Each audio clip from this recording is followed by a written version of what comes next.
Assalamualaikum warahmatullahi wabarakatuh. Salam sejahtera, Om Swastiastu, Namo Buddhaya, dan salam kebajikan. Yang terhormat Dewan Juri serta seluruh generasi keperawatan Indonesia. Perkenalkan, saya Wamlianti, mahasiswa semester 2 program studi ilmu keperawatan Stikes Maluku Husara. Pertama-tama marilah kita panjatkan puja dan puji syukur kehadirat Tuhan Yang Maha Esa, karena atas limpahan rahmatnya sehingga hari ini saya dapat membawakan pidato dengan tema Jangan jadikan perawat tamu dalam kebijakan bencana. Izinkan saya memulai dengan sebuah pertanyaan sederhana. Ketika gempa mengguncang bumi, ketika banjir merendam rumah-rumah, ketika tanah longsor menutup akses desa, ketika ribuan warga harus mengungsi, siapakah yang berada paling dekat dengan para korban? Perawat hadir ketika luka harus dibersihkan. Perawat hadir ketika anak-anak menangis ketakutan. Perawat hadir ketika lansia kehilangan akses obat. Perawat hadir ketika ibu hamil membutuhkan pertolongan darurat. Namun, saya ingin mengajukan pertanyaan yang lebih penting. Jika perawat adalah tenaga kesehatan yang paling dekat dengan para korban bencana, mengapa suara perawat masih sering tidak terdengar dalam setiap proses penyusunan kebijakan bencana? Inilah kenyataan yang harus kita ubah. Selama bertahun-tahun, perawat hanya sering diposisikan sebagai pelaksana di lapangan. Kita dipanggil ketika bencana sudah terjadi. Kita bekerja ketika posko sudah dibangun. Kita bergerak ketika keputusan telah ditetapkan. Padahal, bencana tidak hanya membutuhkan tenaga yang mampu merawat, tetapi juga membutuhkan pengambilan keputusan yang memahami kondisi masyarakat secara langsung. Dan perawat memiliki kemampuan tersebut.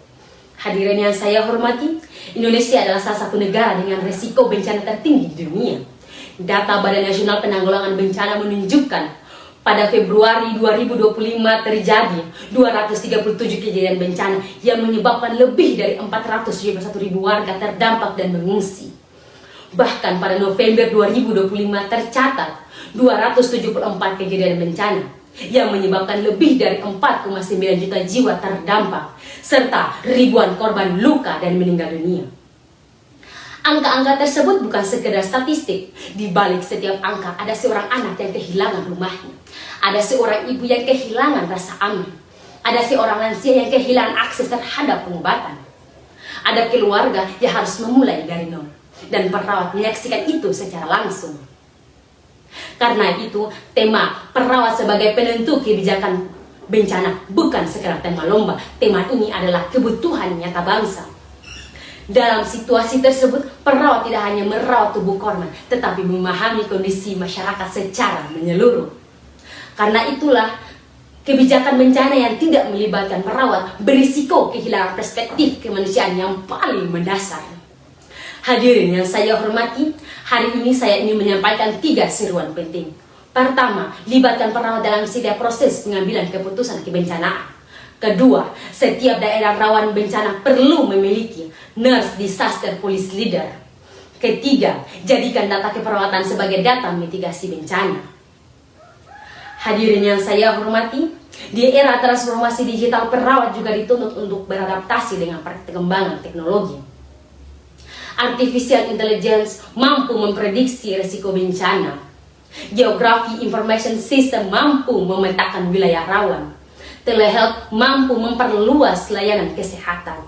Namun, teknologi tidak boleh menggantikan nilai kemanusiaan.